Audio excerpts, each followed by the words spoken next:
অভ্যুত্থানে পতন হয়নি। ফর্মার প্রাইম মিনিস্টার তো Sheikh Hasina did not resign, এটা তো সবাই জানে। রাষ্ট্রপতিও বলেছেন রিজাইন করেন না, হি ওয়াজ ফ্লন টু ইন্ডিয়া। এই তাহলে কনস্টিটিউশনাল মেকানিজমই তো করা হয়নি, কনস্টিটিউশন তো এটা নাই, এই প্রভিশনটা তো কনস্টিটিউশনে নাই। কনস্টিটিউশন যেটা আছে তাহলে another man will take over as prime minister. আর দিস ইন্টারিম গভর্নমেন্ট এই ডাজ নট ইনসুফ্যাক্টো, এটা তো head of the government or interim government, এটা তো কনস্টিটিউশনের কোনো প্রভিশন নাই এখানে।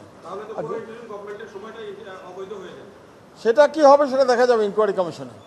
ইনকোয়ারি কমিশন তো আমরা চেয়েছি যে ইনকোয়ারি কমিশন দ্বারা একটা ইনকোয়ারি করা হোক, থরো ইনকোয়ারি। না, কোর্ট বলেছে যে আপনাদের পিটিশন এক্সস্টিভ এবং এই জিনিসগুলো very important things you have brought, এটা বলেছেন। এই পিটিশনটা আমাদের প্রেয়ার খুব সিম্পল।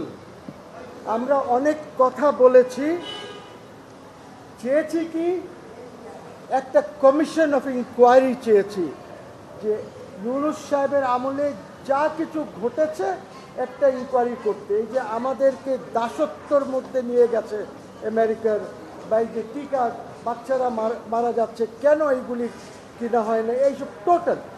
আমরা কিন্তু কোনো টিওআর বলি নাই যে এই এই এই এই জিনিস ইনকোয়ারি করবেন, প্রেয়ারে নাই। প্রেয়ারে শুধু আছে যে আপনি সরকার, আপনি একটা কমিশন অফ ইনকোয়ারি করেন এবং ইউনূস অ্যাডমিনিস্ট্রেশনের পুরাটা আপনি দেখেন যে উনি কী করেছেন না করেছেন। টার্মস অফ রেফারেন্স কমিশনের কি হবে এটা সরকার ঠিক করবে। আমরা বলি নাই আমাদের পিটিশনে যে এই টার্মস অফ রেফারেন্স। তো আমি মনে করি অ্যাটর্নি জেনারেল সাহেব এসেছেন, উনি বলেছেন যে আমি একটু জেনে আসি, অর্থাৎ উনি ইনস্ট্রাকশনস নেবেন। Very good, fair enough. আমরাও চাই যে উনি ইনস্ট্রাকশনস নিয়ে আসুক, এবং যদি ওনারা সরকার মনে করে যে না কোনো ইনকোয়ারি আমরা করব না, আপনারা দেখবেন, জনগণ দেখবে, এটা আমার করার কিছু নাই।